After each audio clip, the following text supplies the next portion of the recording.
Assalamualaikum. Dan salam sejahtera. Nama saya Melvin Azrin dan kami daripada kumpulan 1 Section 2 bersama dengan ahli kumpulan saya Wan Muhammad Nazran, Adriana Abzah, Nur Aina Maisara.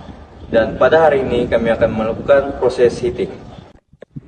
As a reminder, take into account your safety precaution. First, wear your personal protective equipment. Second, read your safety training handbook. And lastly, be aware of your surrounding.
Tarik ke bawah.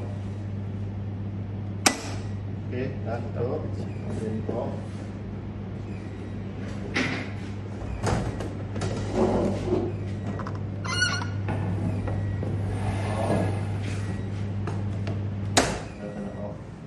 Main switch. Isolator.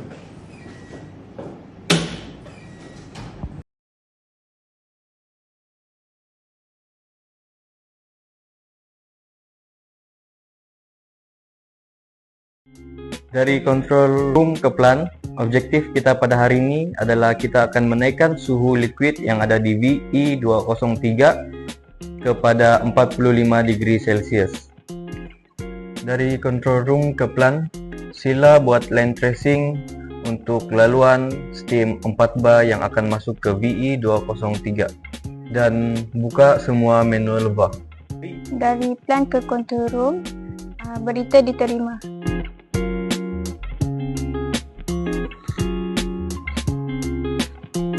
Semua manual valve akan dibuka.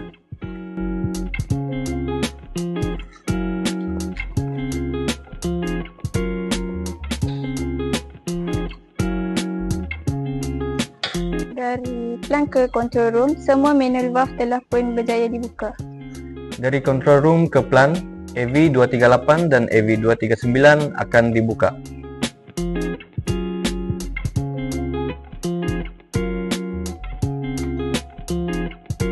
AV238 dan AV239 telah pun dibuka. Dari plan ke control room, AV238 berfungsi dengan baik. Dari control room ke plan, seterusnya TV203 akan dibuka yang mana set point akan diset pada 45 degree Celsius. Sila monitor pergerakan TV203. Dari plan ke control room, TV203 berfungsi dengan baik. Dari control room ke plan, sila lihat suhu analog yang ada di VE203. Dari plan ke control room, berita diterima bacaan analog transmitter 40 darjah Celsius.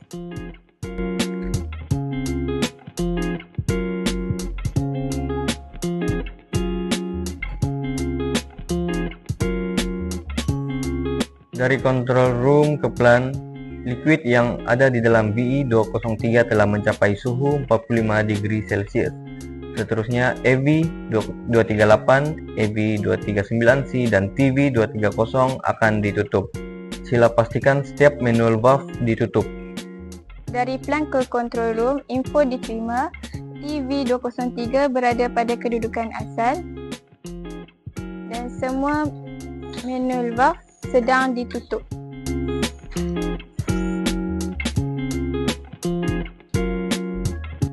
Dari plant ke control room, semua manual valve telah pun ditutup. Dari control room ke plant, objektif telah dicapai, task complete.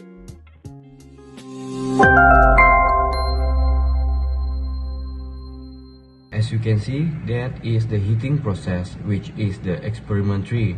The main objective is heat energy application to raise temperature of substances or system. Experiment involves liquid flow from steam boiler to vessel 2 or 3. Requires communication skills, understanding of SCADA system, PNID interpretation, and safety. Process involves liquid entering the pipeline, flowing through valves from control room to vessel 2 or 3. Temperature of vessel controlled by the SCADA via temperature indication controller. The result from the experiment we can see from the video that we have linked on the YouTube, and these are the pipelines of the steam 4 bar that entering the VE203.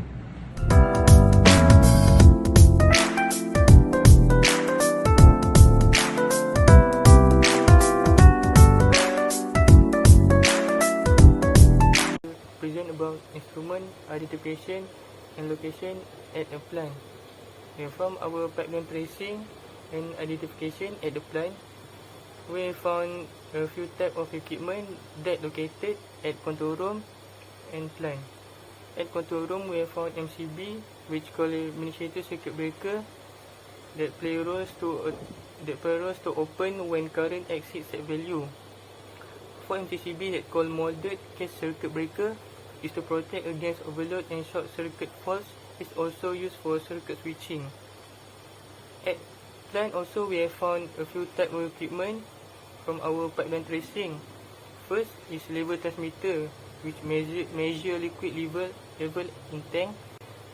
Second, pressure transmitter to ensure safety and compliance. Third, flow transmitter to detect change in pressure, temperature, velocity. Fourth is actuator valve to regulate flow. Pressure control valve to lower pressure level from main to sub-circuit. Regulate system pressure in certain circuit pipe. Prevent maximum system pressure at safe level. Next is temperature gauge, which its function is to display fluid or gas temperature. Next, pressure gauge, which prevent damage from high pressure and temperature. And lastly, a resistive temperature device, which called RTD, to measure temperature.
present about procedure use of multimeter test. We have two different type of multimeter, which is digital multimeter and analog multimeter. How to use digital multimeter? First, select volt. Second, touch the probe tips to the circuit across a load or power source as shown in figure. Third, view the reading and be sure to note the unit of measure. Next, how to use analog multimeter? First, select volt. Second, touch the probe tips to the circuit across a load or power source as shown in figure. Third, view the reading and be sure to note the unit of measure.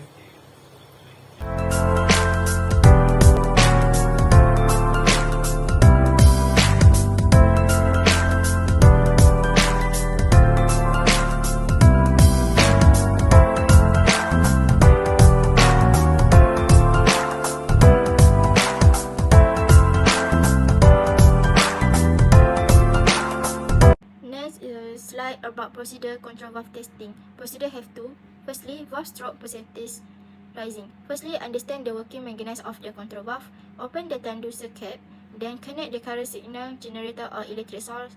Once the electrical source is connected, slowly increase the current supply starting from 0 mA and 4 mA.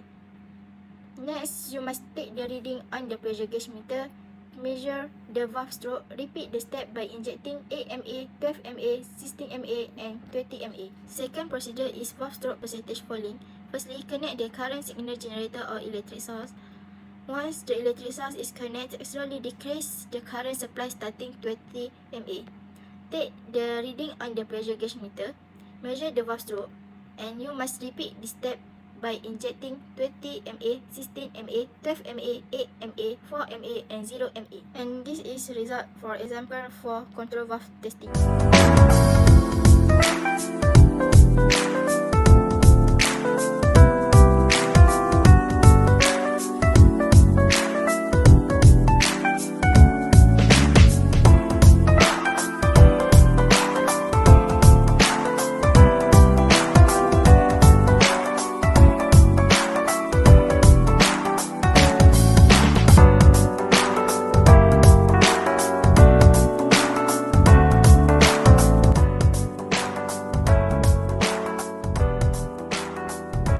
Now, I will continue overview experiment 2, sketch lever sensor and pump installation and plan. Your experiment first objective is to transfer liquid from vessel 203 into tank 209 and back from tank 209 to vessel 203. We need to make a line tracing first. Open the manual valve from vessel 203 and open the control valve in SCADA, which is AV20236 and AV237. If lever sensor LAL is low, it's red, and it means there is not liquid in the tank, and lever alarm is green. The liquid has been touched half of the tanks. When lever alarm high is green, the lever tank has been liquid. We continue procedure VE203 to tank 209. First, member implant will trace the pipeline and all the manual valve. Next, if the controller is ready, they will give order to the plant to open all manual valve. Once all the manual valves are open, the adapter valve, which can be controlled from the control room, the pump P20A will be switched on from the control room. Next, member of the group in the plant need to observe the transferring alert with the flow. The level indicator in the plant can be checked with the indicator shown in the SCADA system to make sure that the value of liquid in the vessel is correct. Once the liquid is fully transferred, switch off the pump, follow the adapter valve, and lastly, the manual valve by the group member in the plant. And the last one is liquid is successful transferred to tank 209. I will continue procedure T209 to VE203. First, trace all the pipeline and identify all the valve users. Open all the manual valve and notify the member in the control room when all the opened. Member in the control room will open the adapter valve along the pipeline and switch on the pump back to the VE203. And lastly, once the liquid is completely transferred, the pump can be switched off and close all the adapter valve and manual valve. This is schematic diagram and link YouTube for experiment 2 and appendix throughout the experiment. That's it from our group. Thank you.